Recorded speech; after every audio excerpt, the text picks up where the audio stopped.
To many, a three-pointed star on the front of a bakkie was an absurdity. To Mercedes, it was an opportunity. Double cab bakkies, there are plenty of them. The profile may even be a little bit similar, but we're not going to discuss that right now.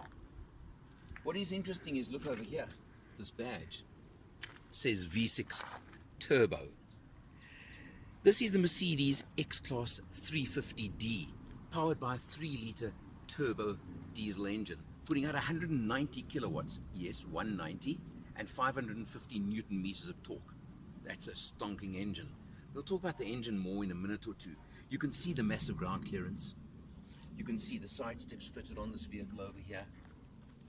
And the general double cab bakkie lines, nice strong bar over here. It's got all the bits and pieces, all the extras on this particular vehicle as well.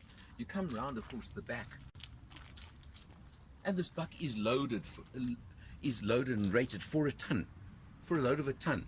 Very neat on this particular one. You can see we've got the lining on the back to protect. You close here, and it's got a very interesting hard cover for the back as well. So not a canopy, quite different, but I think it kind of works in my book. And you'll see again, it's the X350d, as I said, the power version, the top of the range, and 4MATIC, telling you that, of course, this is a 4-wheel drive version. And you'll see in this video what it's like on a dirt road. Definitely not full off-roading, but certainly really, really capable on a dirt road. Let's check it out inside.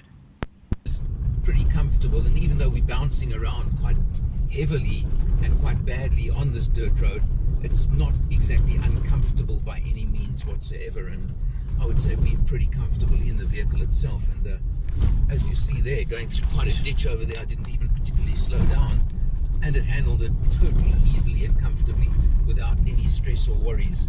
So I think I'm going to agree with the opinions on the dirt road capability of the vehicle. Personally, I wouldn't take this on a 4x4 course. I'm not saying you can't, but I wouldn't.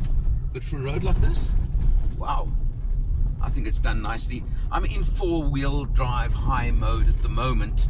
The selector lever, the selector knob is down here in front of the gear lever. A little bit low down for my liking, but I suppose you change it once and then you leave it there, so not too serious. But I had to look around for it, quite honestly.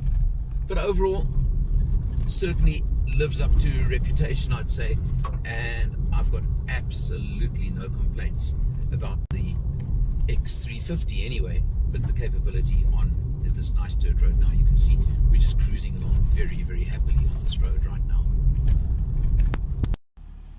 Let's start on the interior by showing you what is always one of the most pertinent facts of any vehicle I test.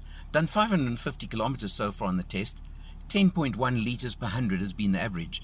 A lot of commuting, a lot of traffic, and then a nice country trip as well, which added to it. So not a bad average for a vehicle of this type with this kind of power. I think that's absolutely and perfectly acceptable. You've of course got your instrumentation where you can scroll through, you can pick up everything you want. It's certainly got so much information that you can use on the screen over here, as you can see. And then of course you go across to the center screen, the infotainment screen, which if you come down to the center console over here, you'll see is operated by the touchpad or the scrolling wheel that Mercedes have, and you do of course have the home button just by pressing that. Very simple, very easy, and then you can choose obviously all your different functions that are available. Nice and easy to use, works effectively, and it's a good screen system. I certainly can tell you that. Down to very interesting design of center air vents over here. Very unusual, different. I find that very much the case. And of course over here, your dual zone climate control. Over there, if you have a look, in front of the gear lever, you've got items like your diff lock, your hill descent control, etc. And of course over here, the rotary wheel for selecting for 2 high as I'm in at the moment, 4 high and 4 low as the various aspects that you can use on this vehicle. And as you'll see, definitely very capable off-road. Of course, the other thing that the screen does provide you with is an excellent camera system, both the overhead view over there and your reversing function over here, and when you pull away it even gives you a forward camera as well function, which is really useful. You can see I've just gone into the forward camera now. The bottom line of this vehicle is the fact that, as far as I'm concerned, double cab bakkies have become default luxury cars and luxury family vehicles. You can see we've got full leather trim in this one. We've got a really good sized back seat with the leather. You've got everything you could possibly want as a luxury vehicle. The rear suspension, the independent rear suspension of this one, which is based on a competitor, let's not name names right now, but the fact of the matter is, it is one of the more sophisticated rear suspension systems available on a double cab bakkie, and I can tell you for sure, open road driving, it is extremely comfortable. Dirt road, it's very comfortable. Inside, you've got all your luxury trim. You've got the stitching on the dashboard over here. You've got this brushed aluminium effect over here. You've got all the luxury touches. If you didn't have a buck on the back, you'd think you're in a luxury car. And that's the interesting thing about these double cabs nowadays. They certainly do fulfill the function and fulfill the purpose. The 7-speed automatic gearbox, smooth, seamless, works brilliantly.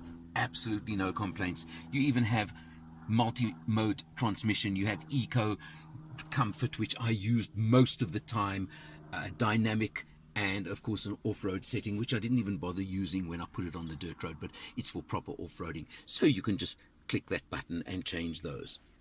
Overall, this is certainly up there with among the best of double cab bakkies, especially as an everyday vehicle. Price-wise, well, this is where it does come into it, but it's Mercedes, don't forget. So you are talking 980,000 Rand as a base price for this particular model. Well over $1 million as we're driving it now. And a lot of people will throw up their hands in absolute shock at that fact. But it's a Mercedes. It's got the backup of a Mercedes. It is a Mercedes engine and gearbox in this one. Don't forget. So you're getting all those facts, all those features, and you're getting that 3-pointed star, which nobody can ever take away from you. Comfort, yes. Drive, power, that 190 kilowatts, it's got all of those facts and features. It's entirely up to you if you think it's worth the money. That's a question nobody can answer, but it's certainly an interesting and welcome addition to the Mercedes range, and they are selling. I'm seeing them around on the road. I think that makes a big difference. You can compare for yourself and decide. It's an impossible one for me to answer, but it's available. Mercedes, loyal Mercedes owners and buyers, I think they are celebrating the fact. Overall, you're in the luxury double cab market. Check it out for yourself. For Motor Matters, I'm Eleanor, and I'll see you next time.